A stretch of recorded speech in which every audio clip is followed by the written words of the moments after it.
Look at the picture. See the skull. Visible Frankenstein controls. The Brain Thoughts broadcasting radio. The Frankenstein earphone radio. The latest new skull reforming to contain all Frankenstein controls. Today's episode of Frankenstein Control is brought to you by legs. You got them. I use them every day. I mean, they make a great product. How much have you paid for your legs?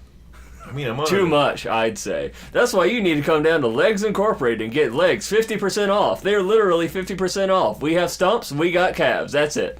Not connected. Unconnected calves and stumps, that's bullshit. Ignore Leg Warehouse and come down to Billy Bob's Discount Warehouse of Discount Legs. You get all kinds of legs and they're fully connected. Chicken legs. Well, that's it, really. Billy Bob's Discount Legs is a sham. Every single one of their legs has been sourced by poor African children that are working as slaves and unpaid. That was a good sentence, I said. Plus, they got all those rare earth metals and they got to recycle them in China. Do not be fooled by rare earth metal propaganda. Come down to Billiam's vault of high-priced legs. You too will find the perfect leg for you and your wife. Husband and wife sharing a leg. That's the future the liberals want. Well, see, that's what the three-legged races always symbolize, is the unification of husband and wife. Because when you're At both... the hip. Yes, because when you're both together, you run around like a crippled koala bear. And fall down in an ungainly manner. Exactly. Reducing your collective dignity. But also reducing your carbon footprint, which you can get your very own carbon footprint You just got at a third- Frankenstein Control's Warehouse of Legs. You get a third carbon footprint. I tripled my carbon footprint and saved. See, you leave less footprints if you just if both of you share a leg. You get rid of one leg in the deal, so it's 3 legs instead of 4. Therefore, you're reducing your footprint. Mm-hmm. See? So that's what you gotta do, kids. You want to save the world? Fuck getting those new cars that run good. Fuck reducing, reusing, and recycling. Just tie your leg to somebody else. Yes, bring him in. You're Charlie Daying it a little bit. Charlie, that's how we're gonna reduce the footprint.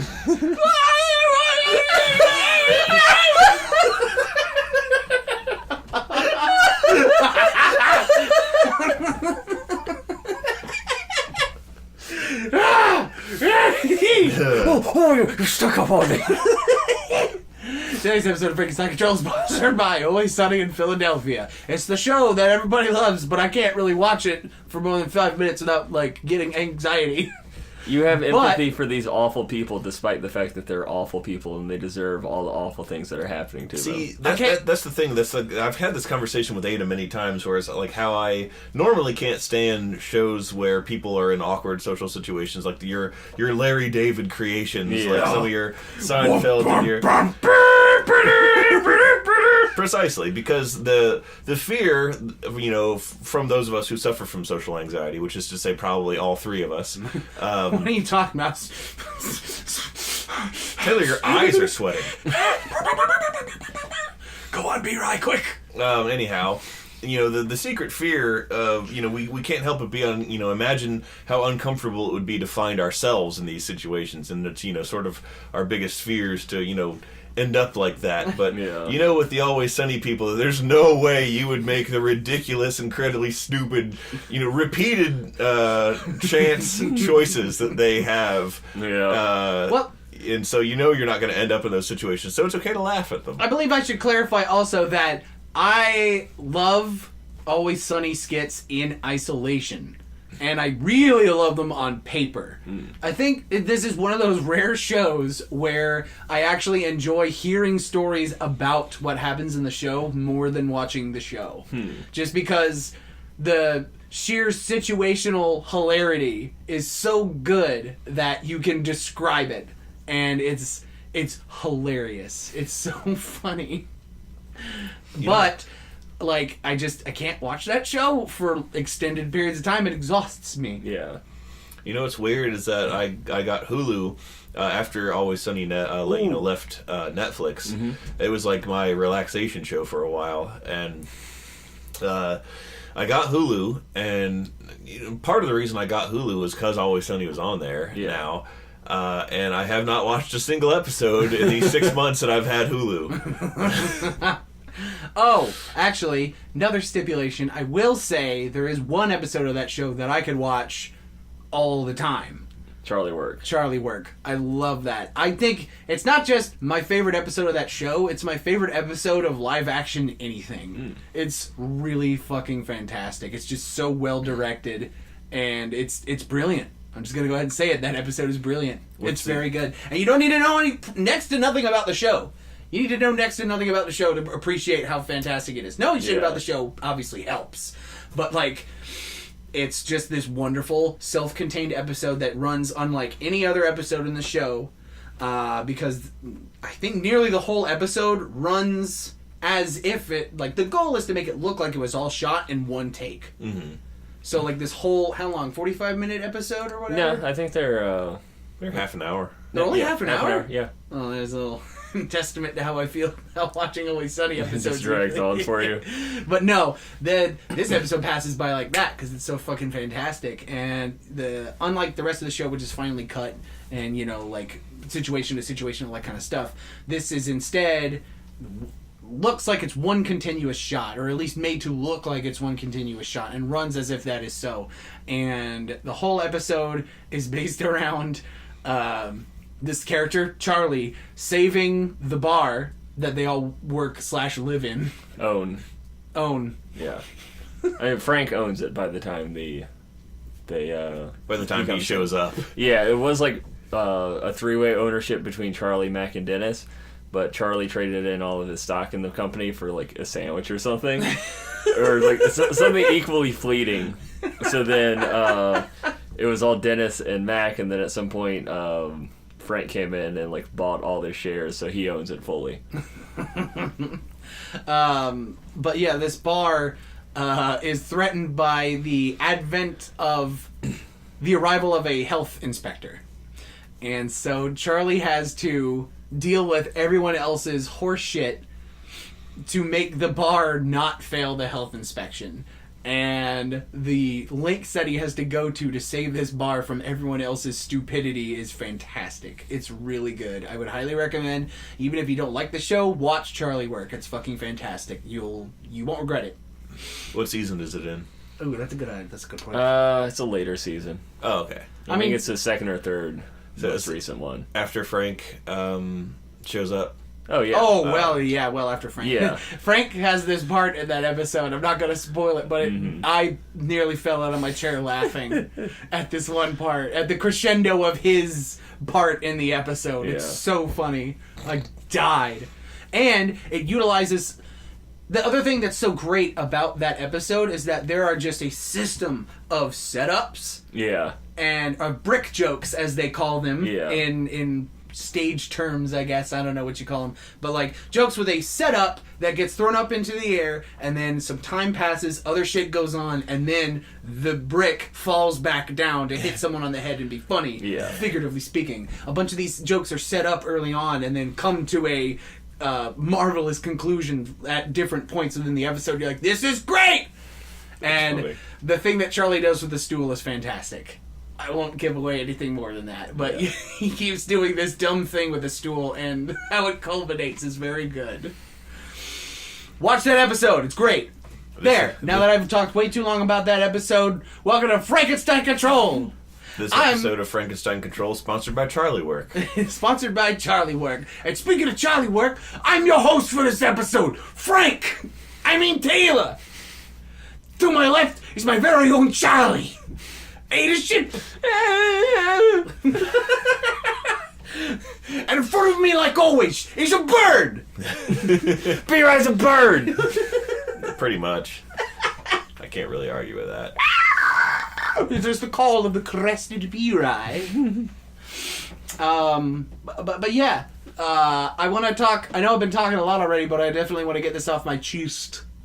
So you know how I was bitching 2 weeks ago? Yeah. Yeah, about your terrible, horrible, no good, very bad day. Guess what? I had a sequel to it where I had a terrible, horrible, no good, very bad half a week. Mm-hmm. Oh yeah, that's right. You've been having a rough. Yeah. So like, walk in front of a friggin' break a mirror and do some shit. And I don't know. I molested a black cat in a past life. I'm not sure. You piss off a mummy. I pissed on a mummy. You pissed out a mummy.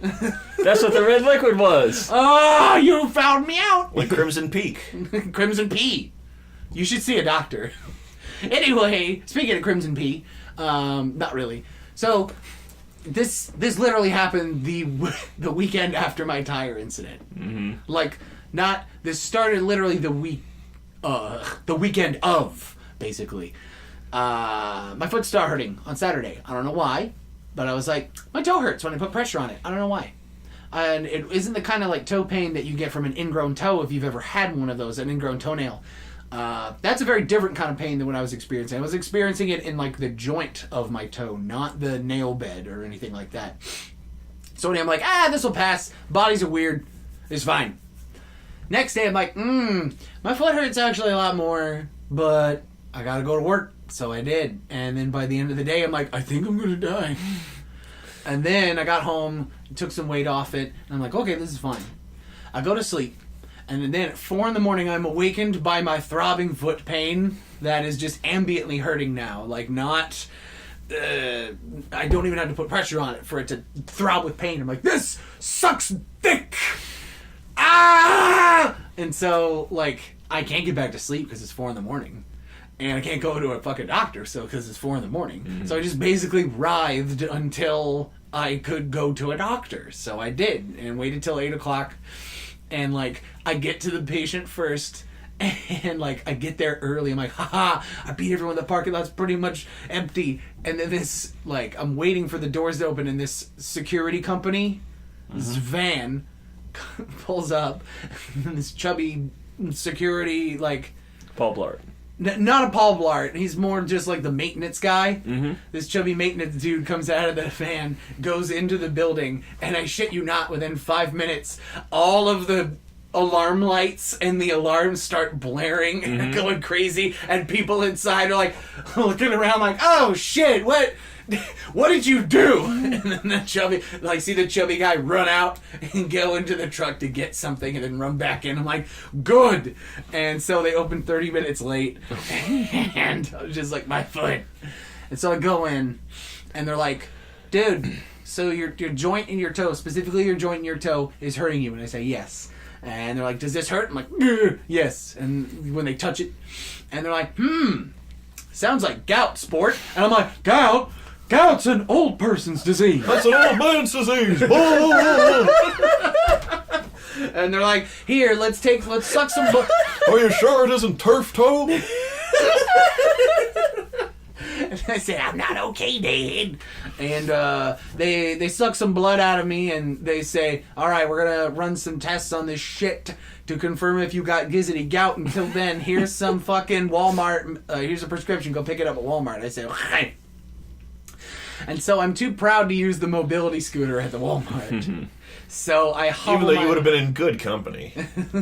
Exactly. You might have been the handsomest user of one in the store at the time. Well, You could have been their king. I could have been the stately prince of all rascaldom.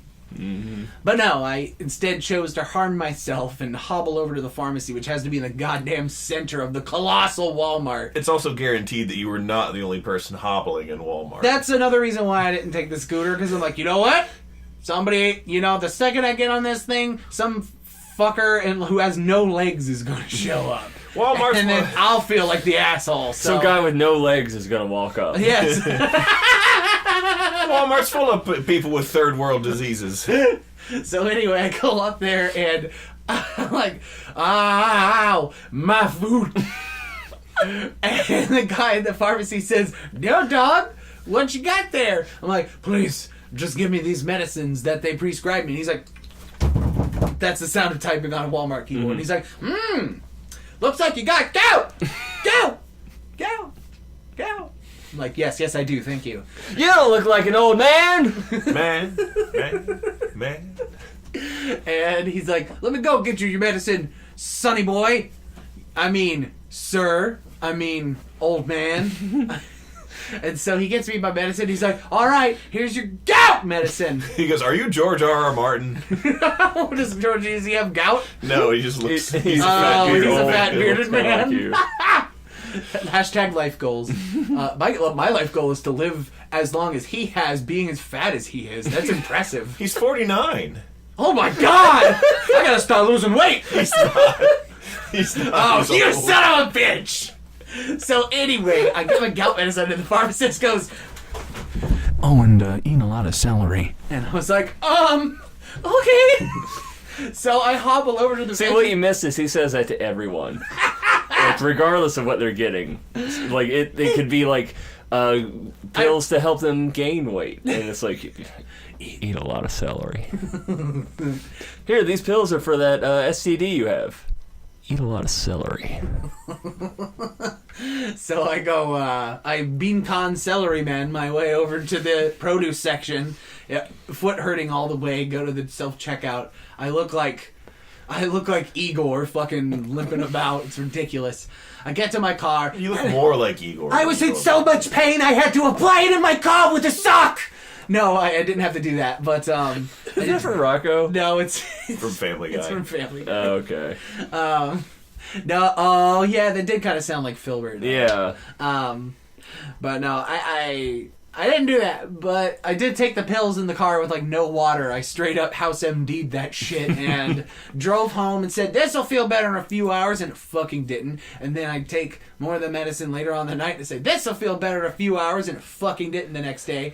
And I say, well, I gotta go to work anyway. So I go there and the pain is horrible, and I leave early. Like, I leave at lunch because I'm like, I can't do this. And they say, you should probably go to a doctor again because clearly the shit's not working. And I say, that's a great idea. I will do that. And anyway, I call them and say, hey, can I show up? And they say, you should probably wait until we get your test results, the uric acid test results back, which is what they test for gout. That's what causes it. Mm-hmm. You got pee-pee in your blood and it makes crystals happen. Someone peed in your blood. Mm-hmm. Someone peed in your own blood, Taylor. Someone put pee in my blood. You're just like getting a syringe and like filling it up with pee and like injecting it with into yourself, and you're just like, oh, this is gonna get me high. Meanwhile, Jesus is trying to use his arm instead, and there's nunchucks on my doorknob. So anyway, I'm like, oh, okay, I'll just wait for the results. Tick-tock, motherfucker. 8 o'clock rolls around. 8 o'clock p.m. Like, you know. Nighttime. Like 7 hours since lunch break. That's when I left.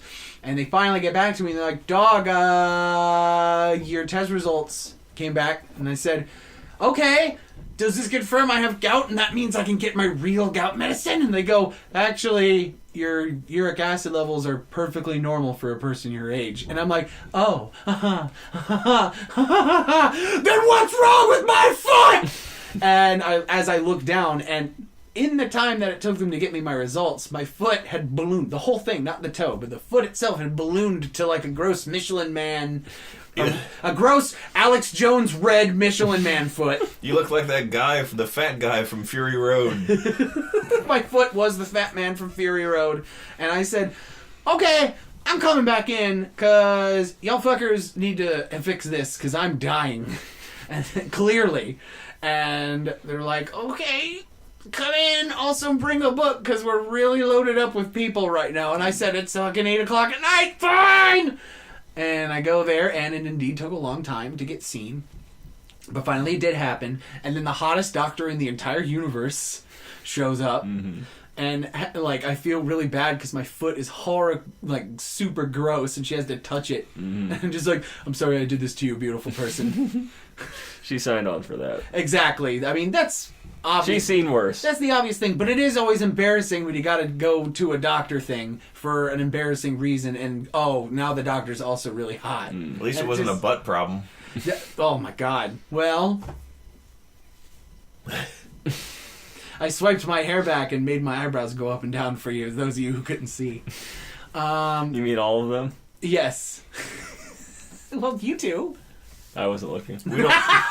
We don't count. Well, anyway, finally, she's like, you don't got gout? And I'm like, yes, I figured.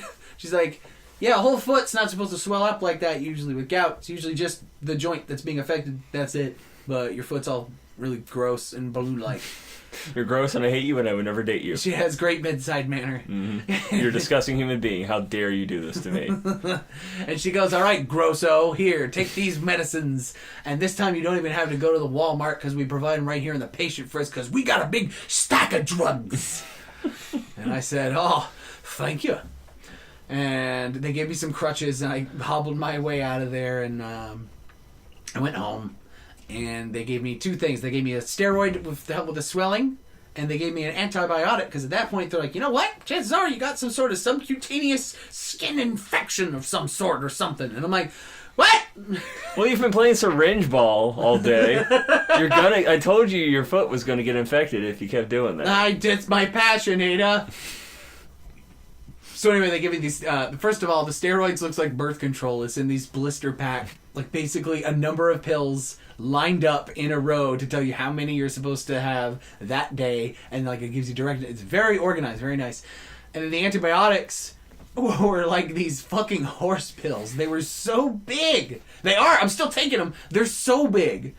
Like, I was stunned and also really like I had a mini heart attack because when I opened the bottle, I'm like, oh God, these are suppositories. I'm gonna have to shove something up my rear end. Luckily, they're not. I mean, I did put them up there anyway, but no, you don't have to. Measure. Yeah, for good fun. You gotta be thorough. For good, clean fun. Mm-hmm. Besides that, you take my mouth. And anyway, I took the steroids I needed to take. I took the antibiotics, and I went to bed still in throbbing foot pain. I wake up the next morning, and I feel amazing. And I am like, holy shit, what? I'm cured! And I leap out of bed, put pressure on my foot and go, okay, ooh, not completely cured, ooh, but doing much better. And so within the next, the following day, I get to a point where I can walk normal and not like a horrible hobble beast. Yeah. And yeah, that was 3 days and many sick hours / vacation hours well spent. Yep. I tell you what, good buddy. Taylor's hilarious problem. I just hope this is the end of it and nothing bad happens for a little bit. Please, please, Lord, I'm looking at you. He shot me. God shot me! That's what you get for not letting him take your heroin. Jesus needs those drugs. He needs my pee. He needs my pee blood, which I don't have. I don't have pee blood, which is great. Well, sir, your diagnosis is pee blood. You got PP in your blood. Dr. Mantis Toboggan says you got pee in your blood. That's your problem there. You got a case of the old piss blood. But doctor, how could that happen? I put it there. I've been peeing in your veins, kid. It's fun. That's a concept we call job security. I want to take a minute to regale you both with something that I learned. Oh, finally. That I want to try and see if I can get this out and steal Jim Sterling's thunder on this. What? Because there's a biopic of Vincent van Gogh coming out soon, and he's going to be played by Willem Dafoe. No! And what? So what? I can only imagine, of course, that I'm going to cut my ear off.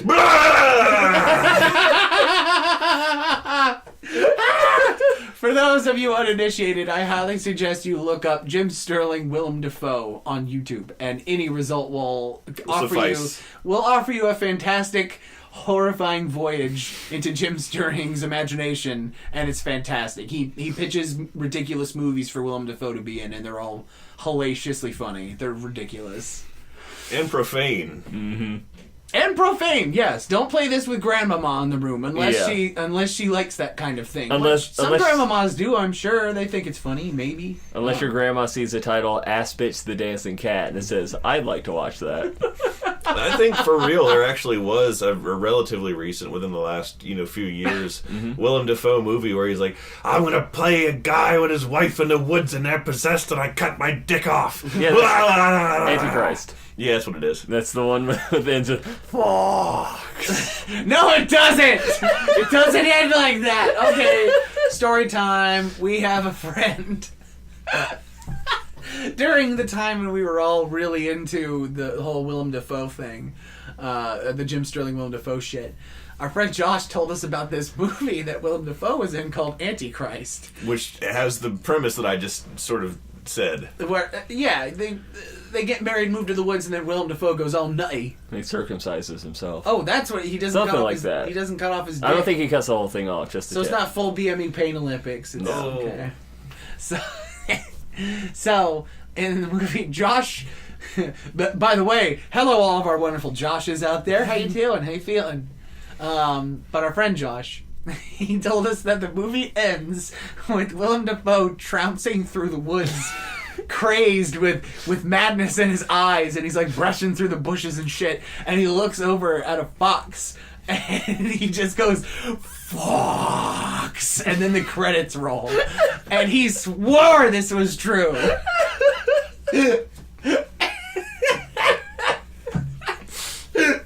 And spoiler alert, that is not how the movie fucking ends. The way it actually does end is he's Spoiler like, alert, Ado. who cares? It's a shitty movie no one should ever see.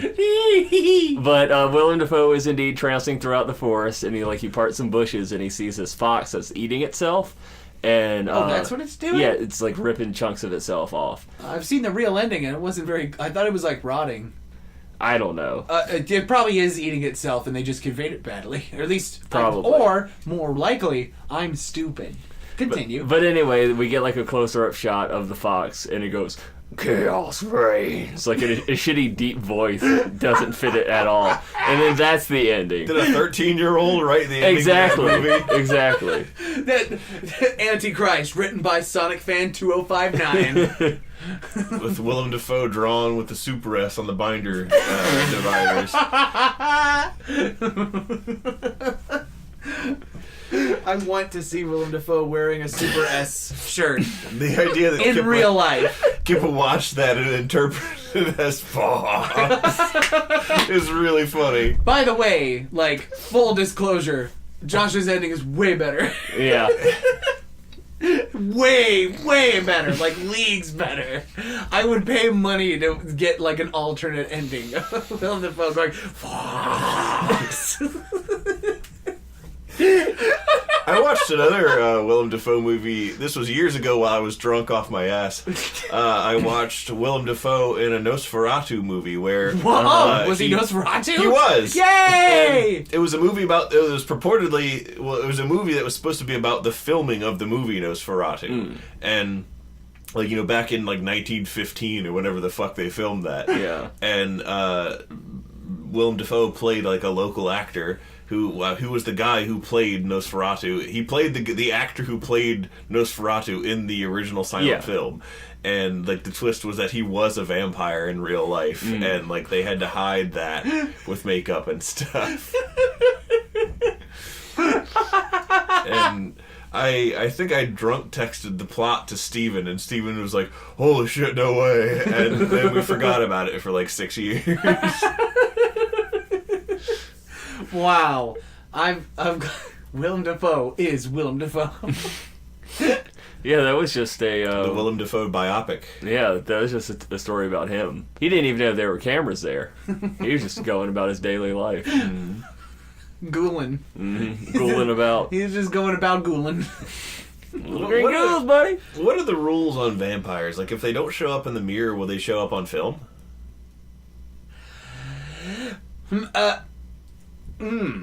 I'm not sure. Logic would dictate no. Somebody call Anne Rice. Somebody call Ayn Rand. Somebody call Stephanie Meyer. Somebody call... Shit, I forgot their name. Don't include this in the episode. Stake Through the Heart by Willem Dafoe. I'm staking myself. Blah. It's time. I staked my claim. and he shakes his finger at the screen, furious and red. His face is red. He's screaming. Special shout out to Jim Sterling again. What a genius. He's fucking hilarious. He's a in my huge book. inspiration. I love him. He's really funny. We fucking quote him a lot in real life. Big influence. Big. Thank God for him. Exactly. Well put, Ada. Well put.